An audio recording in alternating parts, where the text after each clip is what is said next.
নমস্কার বন্ধুরা, সবাই কেমন আছো? আমি ভালো আছি। আমি এখন চিকেন রান্না করছি। তো একদিকে চিকেন ভেজে নিচ্ছি আর একদিকে পেঁয়াজ ভাজছি। পেঁয়াজ হালকা ভাজা হয়ে গেলে চিকেনটাও ভাজা হয়ে যাবে। চিকেনটা ভাজা হয়ে গেলে দেখো নামিয়ে রেখেছি। চিকেনটা নামিয়ে রাখলাম। এবার একটা একটা করে মশলা দিয়ে দেবো। তো প্রথমে দেব রসুন বাটা দিয়ে দিচ্ছি 2 চামচ।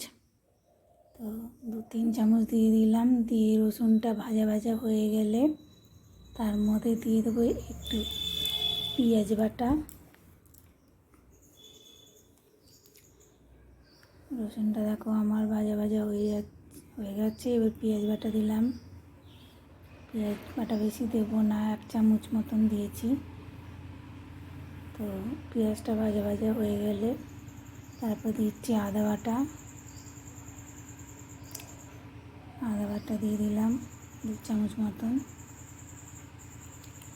এবার দিয়েছি লঙ্কা বাটা।